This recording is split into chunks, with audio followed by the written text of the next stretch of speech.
We'll record this up into the question and answer session where everybody will get a chance to chime in and ask questions. So again, good morning, welcome. I'm Derek Rhodes, the Executive Director with AMISA, joined by an excellent panel of people who have a deep knowledge about living and working in Latin America. This is our call for people that are moving to Latin America or the Caribbean for the first time. Really excited that everyone is being able to join us. We will record this, as I said, up until the question and answer part. We typically stop recording there so people just feel comfortable to be able to ask any question. Like we all try to tell our children in school, there are no silly questions, there are no bad questions. So feel free to take notes as we're going along. And if your question doesn't get answered by the panel as we go along, then you'll have a chance to ask your question. Okay, so welcome again. I'm going to ask the panelists to introduce themselves.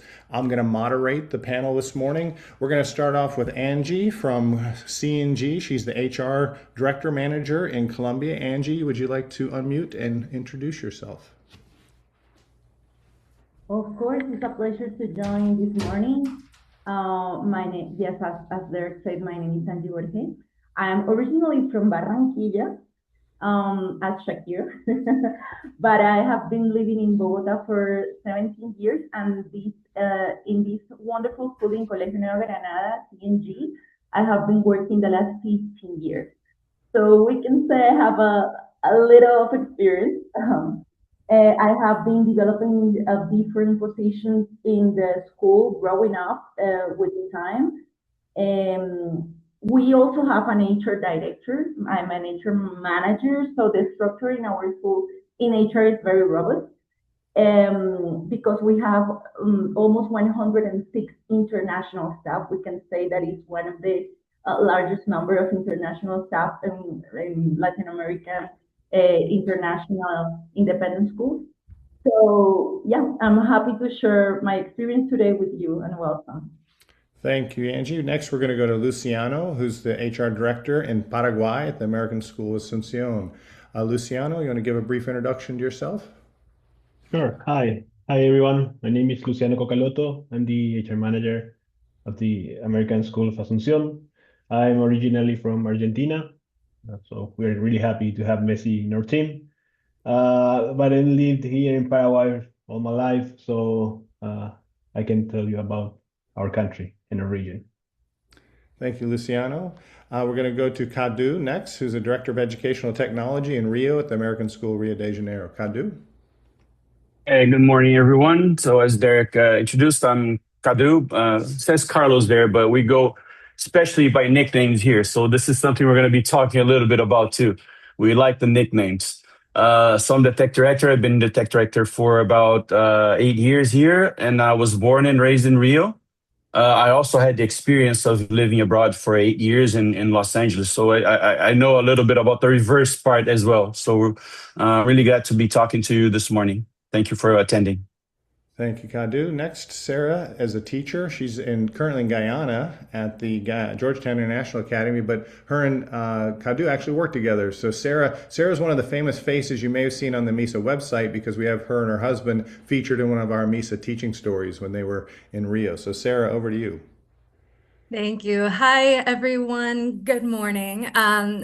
As Derek said, I am an elementary teacher. I've been teaching internationally now for 9 years, grades kindergarten through fourth. And I'm currently going into my third year in Guyana. And then I spent 4 years in Rio prior. And as Derek said, me and my husband, we have been traveling and with our 2-year-old son. So we are just loving life and happy to be here.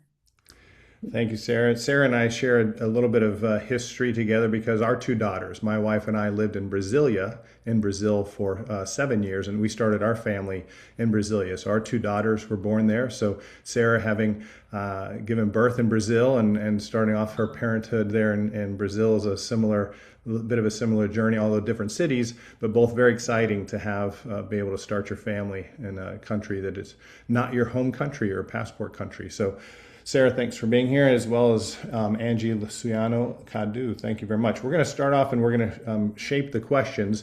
Obviously, Angie Luciano and Cadu are working either in their country they were born in or a country they've been in a long time. So we call them host country folks. They're part of the team that stays typically and welcomes the expats. As Angie mentioned, CNG has a large group of international expat teachers. So, and then we're going to have Sarah answer some questions as an expat teacher, chiming in myself. From my experience, I've spent the majority of my life in international education in Latin America and the Caribbean. So I'm fortunate to have visited the majority of our schools. The only countries I have not been to in our region are Nicaragua, which I'll plan to visit this next year, and Venezuela. I've not been able to get to Venezuela yet. So excited to be here, and again, welcome to all of you. So we're going to start off with our first question. And this, we're going to start with Cadu and Angie and Luciano. So the first question is, what is something about your culture that you're excited for someone new to experience? And maybe we can start with you, Cadu. Something you're excited about for people new to experience. So what I really think here is when you come to Rio or Brazil, things, the person actually becomes the priority, right? So I'm really excited here. Like when we work, a lot of the things are like you're task oriented, but here it's like you're going to have to slow a little bit down.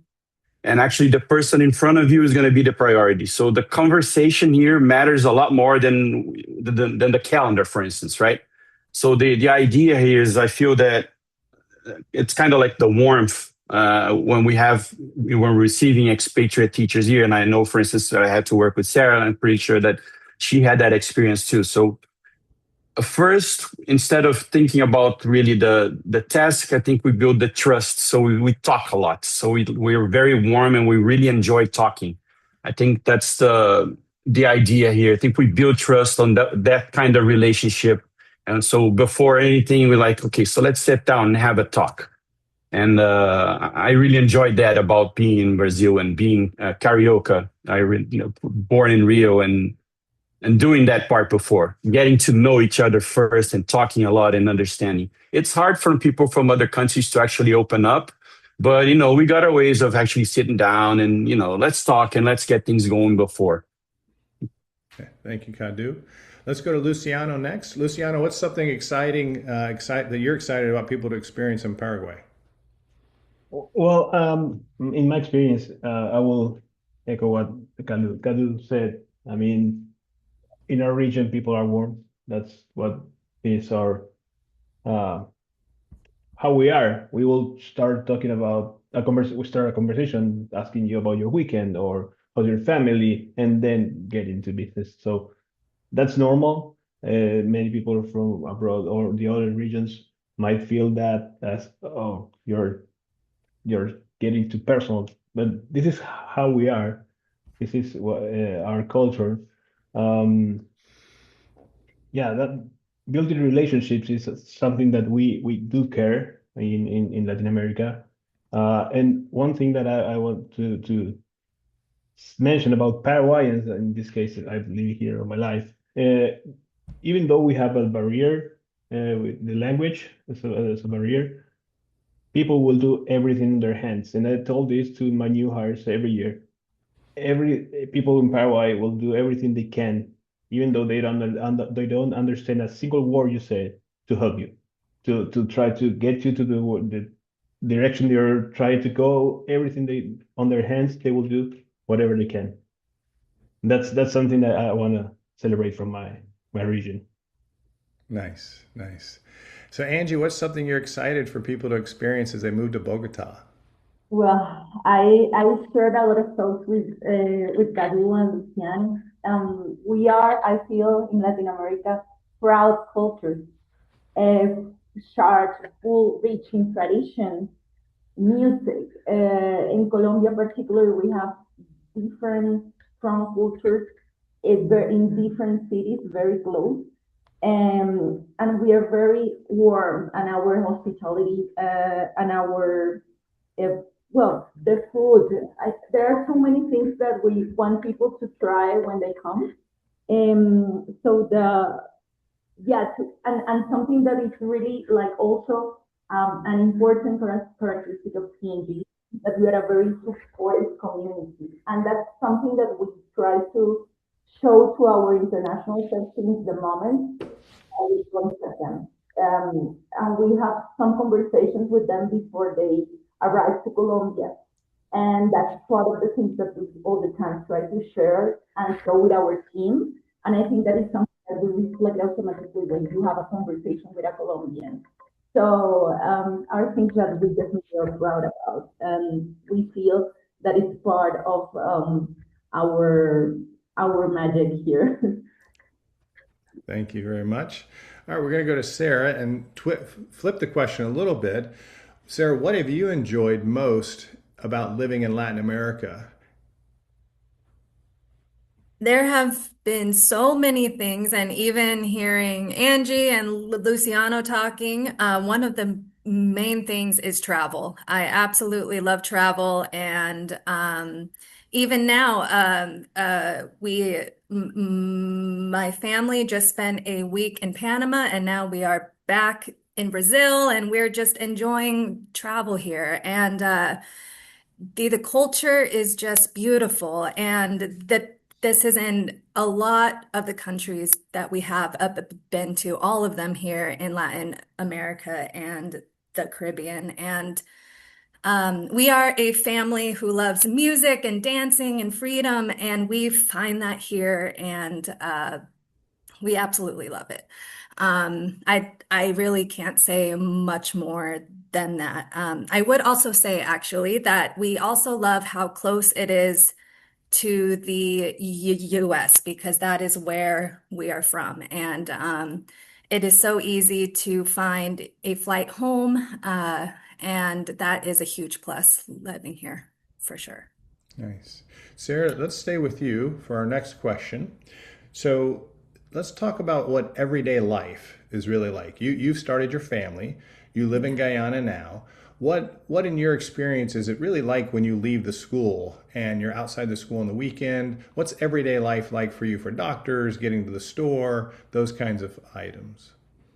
Yes, it has been different with each country. In Guyana, we are kind of living a suburban lifestyle, I guess is the only way to really put it. We live on a street with a lot of other families that are diplomats that work for other international agencies, and we really get this amazing sense of what families are like in other parts of the world because they all come together in the same area, and that's lovely. When it comes to doctors, um, Guyana is a little bit different just because it is a growing country, and so we are experiencing how Guyana is growing in their healthcare, in their architecture, and it really is a cool experience. In Brazil, we've had, I mean, I gave birth there, and that was the most lovely experience to the point where I actually, if I ever get pregnant, I want to go back. I absolutely loved it. Um, let's see. And um, pre-baby, so for those who aren't coming with a family, our day-to-day life was just we went to the beach. My husband and I, we danced in Rio Carnival, and we won for that year. Like it was just a beautiful experience, both pre pre-baby and post-baby, for sure. Nice. Thank you, Sarah. So we'll go back to communication styles. So Luciana, maybe we can start with you on this question, Luciano. And the question is in communication styles. And I think the three, we kind of talked a little bit about the difference that people coming in from Europe or North America or other countries might have in terms of communication style. So what would you say are the differences? How do communication styles differ in Paraguay or Bolivia or Brazil or in your experience across Latin America and the Caribbean versus how they might be handled in Europe or North America, the U.S. Luciano? Yeah, sure. So like I said before, people will start asking when a conversation starts, they will focus on you as a person. They will ask you questions about your family, and like I said, the weekend, and that's not rude. That's just how we are. Um, Sometimes Paraguayans will try to be really polite, and they won't say no, and they will say, and then instead of saying no, they will say maybe. That's something that we need to realize, that they will say yes to almost everything or maybe, but they're just trying to be polite. They don't want to be rude and say no. I won't help you. And sometimes that's really rude, and it's really helpful. And others, it's like you need to ask more questions. That's something that you should be aware of. You should ask if don't understand something. You should ask again and try to ask the question in a different way. Uh, just to be sure. That's something that I think it's important here in the country. So yeah, maybe that's what I wanted to share. Thank you, Luciano. How about Angie? How would you say communication styles differ? Well, that's a very interesting question there because especially in Colombia, as I was explaining at the beginning, the communication style is very different. I live a transition when I moved from Barranquilla, that is the coast, the carnival, and when I moved to Bogota, I learned that here the communication is more polite. You need to be, for international staff, one of the things that we always teach them, and actually the director usually explains them that since the first time, is that people always say hi. It doesn't matter if they see you 10 times in the day. And if you don't say hi to the person that you already saw in the morning and say hi, that's gonna be good, right? In Latin America in general, we are very polite. That's what I hear. It's hard to say from ourselves. It's more like what I understand when I listen to, for instance, when I see the mirror of how we are, right? Because it's very clear. But I feel from what I understand is that we are very polite. People are, as I said, the hospitality is like in every corner. So people usually help you. People usually want to talk with you. You can easily have conversations with people. In Bogota, everything is more structured and polite than in other parts of the country, as I explained at the beginning. But it's always full of fun. Our communication is fun and mixed with polite at the same time. And we're very, very open to start a conversation. And as I said, we are supportive in like our roots are like to be supportive with our environment, with our people, with the people that are visiting us.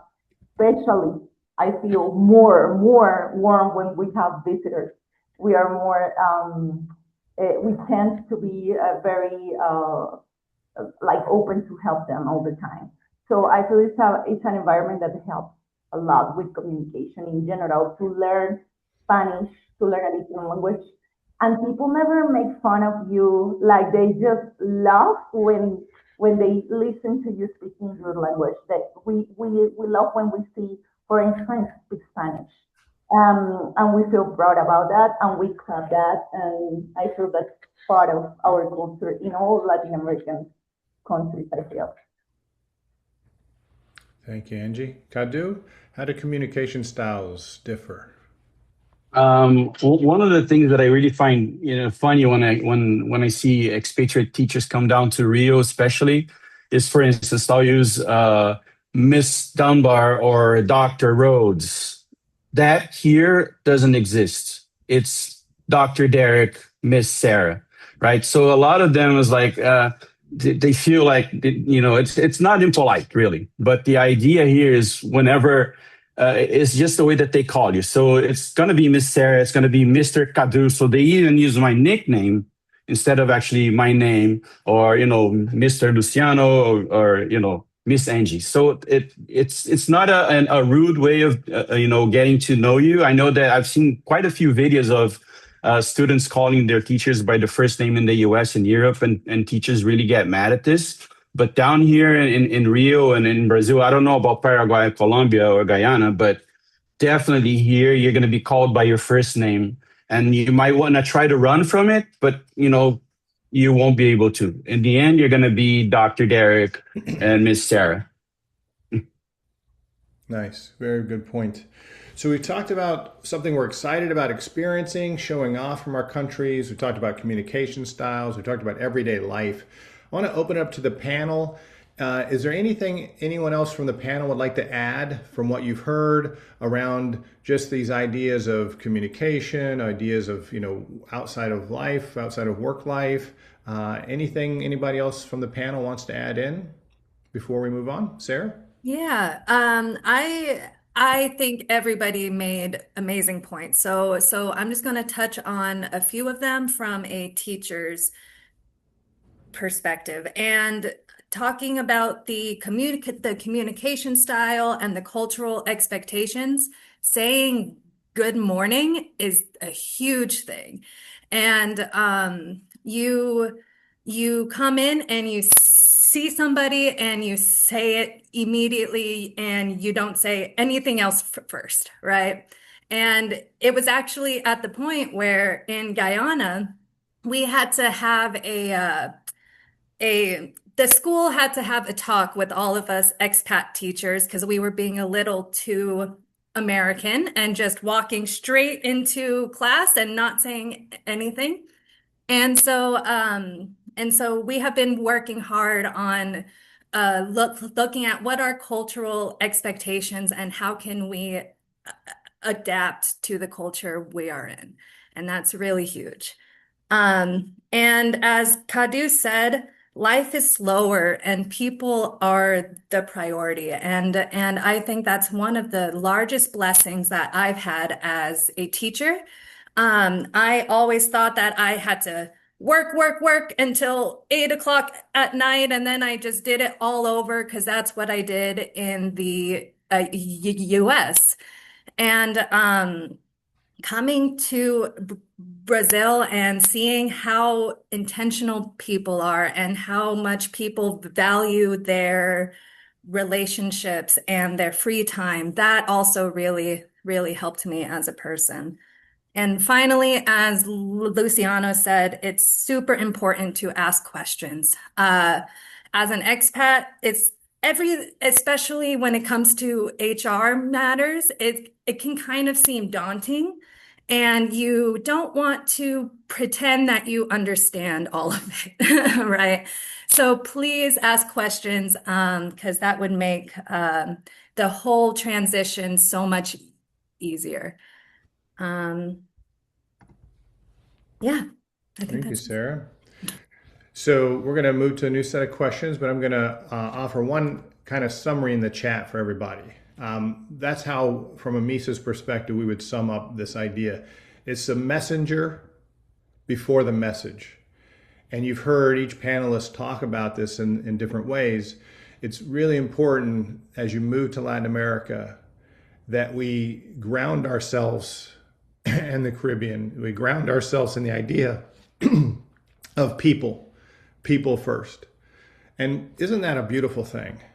It's a beautiful thing to make sure we're showing respect and dignity to people, that we're not jumping right into our need and what I want, and slowing down a little bit and taking time to say, buenos dias, bon dia, how are you, good morning, and checking in with the person.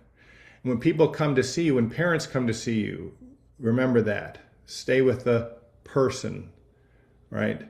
Who you need to show respect to before we get into the issues.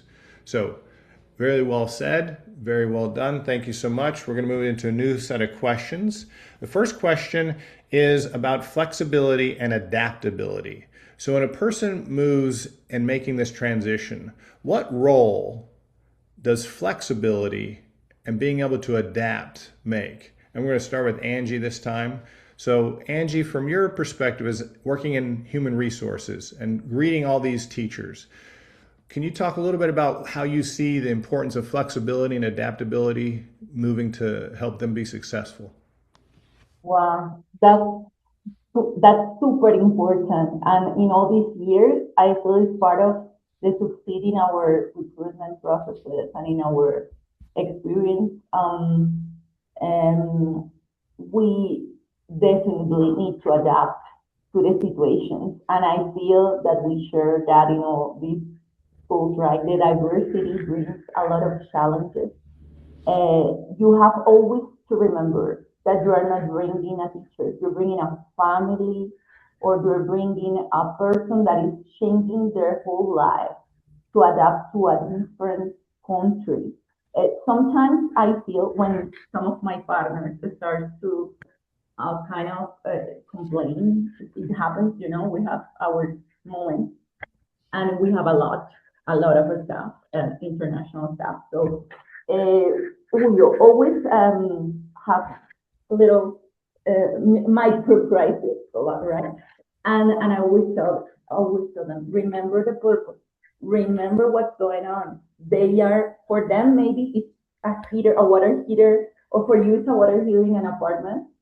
For them, it's probably something that is going to detonate a situation in emotionally of how they are feeling in a different place or country, and they are going to be changing and adapting in different ways. And you have to understand that maybe they are, it's not an excuse, but maybe a canalizador, like a way um, to like a channel to show their emotions, the little complaint that they have in that moment. So you have to develop in this kind of position the capability to adapt to that situations and always keep your smile and try to support the person, because depends on that the perception of of the of the place and the quality of the experience. So I feel that it is very important, this capability of adaptation. Thank you, Angie. Luciano, we'll go to you next. Or yeah, like Angie said, and also I want to add flexibility. You have to be open-minded here. Like all the process, if you want to, I don't know, for documentation will take more time than you will expect. If you buy a car, for example, it can take at least a month and a half to have the car in your name. So this is common here. So, and it can be very frustrating. A locksmith coming to your house. If they say they will, but not actually the very next day. Might say, okay, I'll be there tomorrow, and that's not happening. They will he will come after 2 or 3 days. You need to be flexible and knowing, you need to know that they are coming. Sometimes you need to breathe, again, have an open mind and say, okay, this will happen, but it will take longer than I am used to. That's something really common here. In everything, actually, you won't have, for example, people that would speak English in grocery shop or in the drugstore. You don't, and you will have to learn how to communicate until you learn some Spanish. But they will, like I said in the beginning, they will try to help you.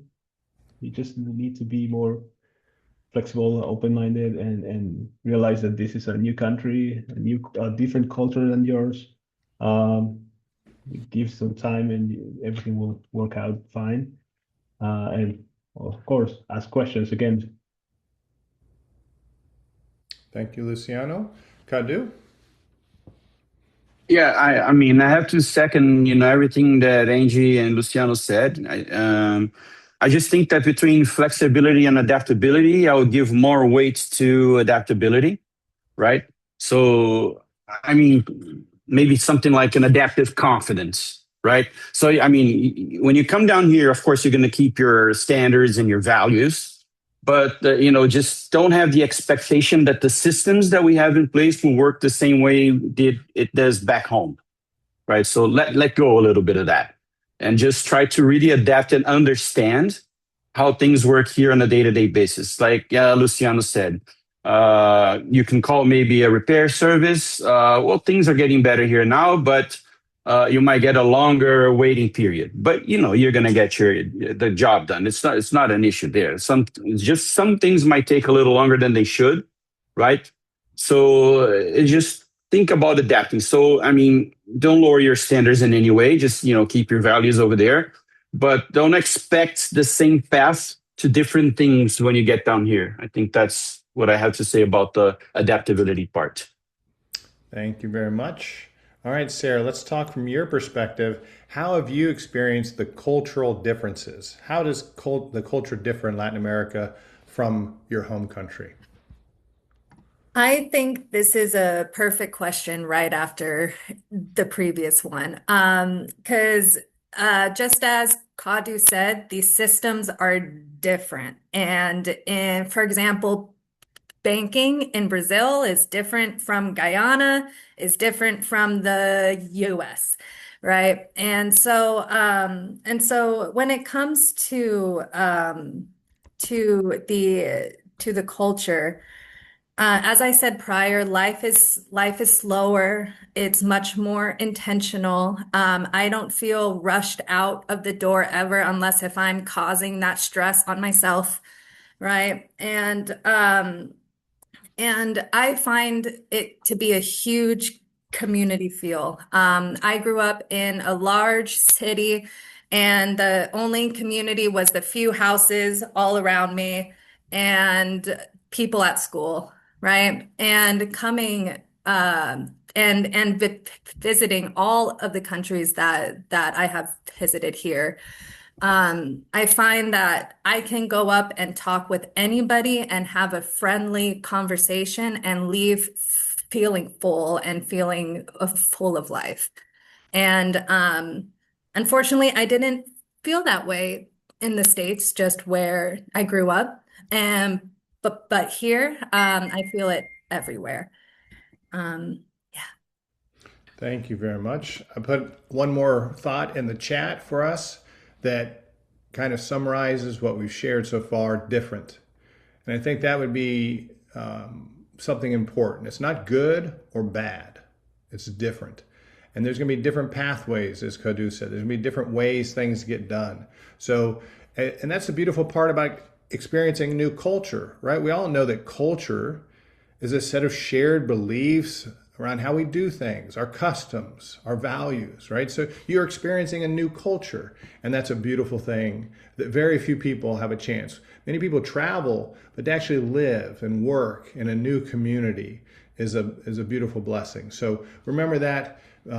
Be open-minded. Things are going to be different, as they should be different. You're not living in your hometown or where you grew up, or in a city in North America, in Europe or the U.S. or anywhere else. You're living in a new place. So Luciano just messaged me back when you get audio back, and Luciano's having a little bit problems with the audio. We're going to move to our final question, and we'll be opening it up to questions from everyone in a few minutes. So the final question for Angie and Kadu, and Luciano, if he gets audio back up, is what final encouragement, or just encouragement, I guess, in general, doesn't have to be your final encouragement, but what encouragement would you give to people as they're making this move? What encouragement would you give to people as they're getting ready to make the move to Latin America or the Caribbean? And Angie, can we start with you? Yes, of course. But I want to add something before we move, because I was thinking a lot about what Sarah was saying at the end. And maybe this helps a little bit to this same question because it's connected to everything. I didn't understand how lucky we are. I mean, I always have been super proud of being Colombian and of my culture. I always love to live here, and that's what we want to show to the other side. Get in love with our country, get in love with our city because it's a wonderful, wonderful place to live. My brother moved to overseas when he was very young. I mean, we left at the same age, like at 23, 22 from our home. But he moves overseas to Belgium, then to different parts of Europe, and he's now a Canada resident. And he's attending to a psychiatrist. I hope he doesn't kill me for sharing this here, but I feel it's important. He needs us to like a psychiatrist every single time, like every, I don't know, he has some sessions every month because he didn't expect how hard was gonna be for a Latin person to live overseas. And then when I understand how strong is our support system in general, what Sarah mentioned, that you can talk with anybody that you want, anybody, like you just go out and talk with the cleaning lady, with the guard that is taking care of your building in that moment, with anybody that you want. That changed your life. My brother told me, Angie, I don't have that here, and I'm getting crazy. I have been here in Canada alone. Like I always have my wife. I mean, I have my friends, but I have a virtual work. So like there are many things going on here, and people don't understand how it's living in my country. Like you really can talk with anybody, and human beings need that contact. And we are very lucky to have these relationships, and you don't see it because I mean I'm talking to the Latins here. We have it like free every time, and we are so blessed and lucky to have this. So that's my invitation to the foreigners that wants to come. Like this is a wonderful experience that also helps you to transcend, like knowing a different part of yourself that you didn't know, and you need it, and you didn't know. Thank you, Angie. So, any final encouragement, Kadu, from you?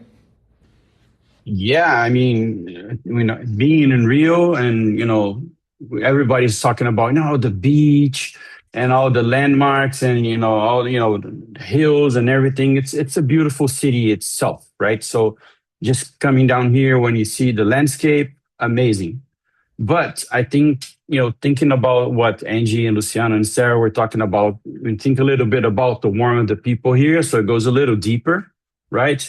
And the curious thing about Rio, and I think it's a thing that goes through all Latin America, is how resilient and how creative we are, right? Because we keep on being hit by, maybe some government changes and some crazy things that happen. And, Latin Americans, they do have a tendency to be very, very resilient and creative. And I really enjoyed that. And being a carioca here, there is, I don't know about, Colombia and Paraguay, but there's a meme that says NASA should come down and study Brazilians, right? Because of what they create. So it's an internet meme.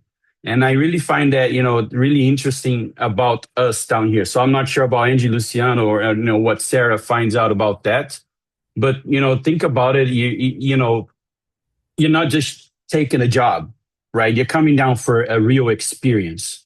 So, you just be curious down here, just look around. And I'm pretty sure that, Rio or any of the other cities, they're really going to teach you a lot.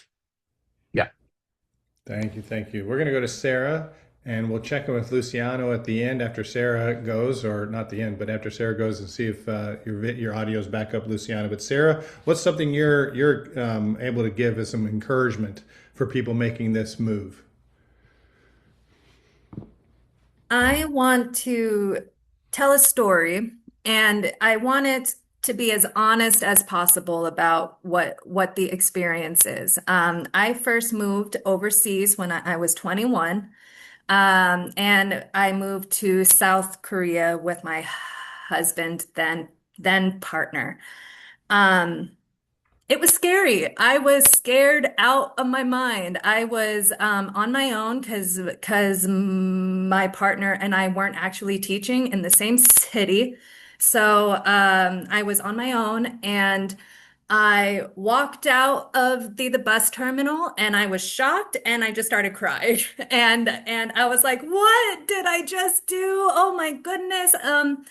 And it took a while. It took about 1 year until I felt settled down, until I felt like, okay, I am a strong woman. I can do this. I've got this. And what my encouragement is if that same situation happens, if you just walk out and you're like, oh, what choice did I just make? Give it 1 year. Give it 1 year, and you'll see how you'll start seeing all of those parts of the culture, of the beauty, of the people. Because at first it's a shock, and culture shock is real. But give it 1 year and find your community. It can be scary to want to, like when I first went into Rio, I heard all the stories of Rio, and I was afraid to walk outside of my door, right? And now here I am, and my husband and I visit Rio every single year now, and we absolutely love it, and it has become our home. So I would say flexibility is huge, and just giving it time for sure. Thank you, Sarah. Very well said. Luciano, to you, any final encouragement as people make this move? Yes. Well, I will say that give yourself permission to transition fully. Like some days will feel amazing, everything will be fine. And actually, our Director General, Dr. Pluger, always said this to our new hires. You will be some days really good and feel everything's okay, and the next week, for some reason, you will be those will be more challenging days. Just be open-minded again, embrace adventure. Uh, allow yourself to learn and to grow about this experience in Latin America. Our culture is really exciting. Our people, it's really welcoming and warm, and like Sarah said, give yourself a year. No, until you know the country and the culture, and everything will be better after you settle. And also, I would say accept and all invitations you receive. Like if someone invites you to go to a football or soccer game, just go, or for a barbecue or asado, like we said. Just accept the invitation, be open to learn new things, and to discover the country and the region that they are really amazing place to live. Thank you very much. Thank you very much. I'm going to stop the recording now. I put in the chat an invitation to either raise your hand, use the raise the hand feature, or bring your video back on and wave at me, or type your question in the chat, and I'm going to stop the recording.